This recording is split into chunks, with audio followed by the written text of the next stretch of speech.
কোপাল করতে যাচ্ছেন তুলির। সুতরাং বিএনপি ঢাকা 14 আসনে যিনি নেত্রী সানজিদুল হক তুলি, তার কোপাল করতে যাচ্ছে। এটির মধ্যে কেন কোপাল করতে যাচ্ছে?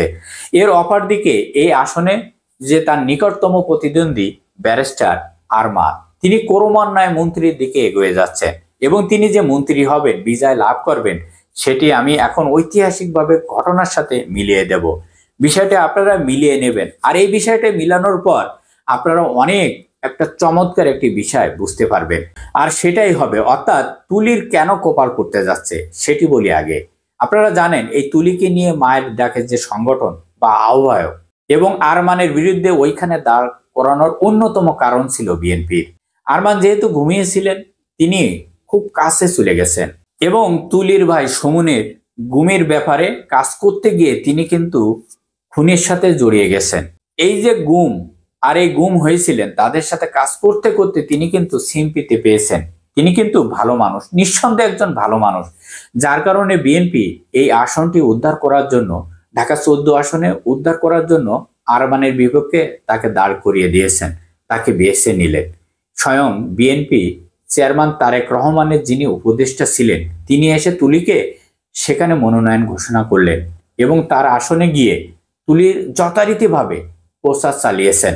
তারা আসনে গিয়ে হঠাৎ করে গতকালকে আপনারা দেখছেন মিরপুর শাহ আলী রোড থেকে শুরু করে মিরপুরে বিভিন্ন সড়কে একটি মশাল মিছিল বের হয়েছে।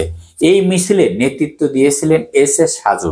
তিনি এই তুলির বিপক্ষে, যেখানে একজন মনোনয়ন প্রত্যাশী, বিএনপির মনোনয়ন প্রত্যাশী ছিলেন তিনি, অর্থাৎ সমর্থকের মিছিল করে, মশাল মিছিল বের করে সেখানে সমাবেশ করে।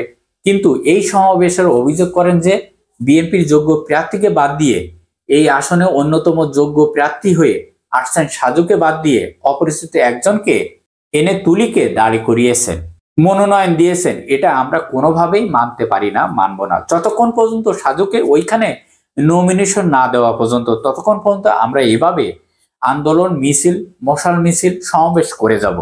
আরো অনেক কথা বলেছেন, আমি এত ভিতরে বিশ্লেষণে যাব না। এখন আপনাদের কাছে প্রশ্ন আসতে পারে, ভাই তাহলে এরপরে তুলি কি ওইখানে দাঁড়িয়ে থাকবেন? কিন্তু প্রশ্ন কিন্তু খুব সহজ যে না।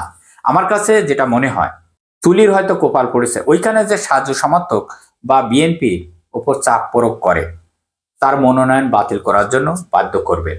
এবং ওইখানে আরেকটি প্রশ্ন আসে যে হঠাৎ করে এই সাজু কেন তুলির বিরুদ্ধে এই সময় এসে, এতদিন পরে এসে মিছিল করছে, মশাল মিছিল বের করছে, সমাবেশ করছে এবং মনোনয়ন বাতিলের জন্য দাবি তুলল? এটার কারণ কি?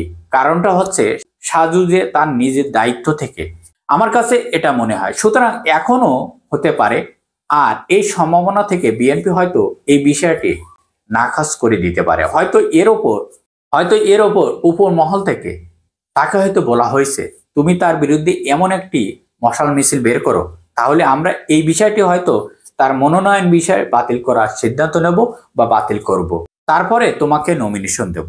আবার প্রশ্ন আসতে পারে যে গায়ের জোরে তাকে গুম করা হয়েছিল। সুতরাং আমার কাছে কেন যেন মনে হচ্ছে বিএনপি বাংলাদেশের খাদ্যমন্ত্রী বানাবেন, যার কারণে তুলির জন্য আজকের মশাল মিছিল এবং বিএনপির এই যে সিদ্ধান্ত। আমরা এই বিষয়টা অপেক্ষা করি নির্বাচন পর্যন্ত। তো দেখা যাক কি হয়। সবাই ভালো থাকবেন। আল্লাহ হাফেজ।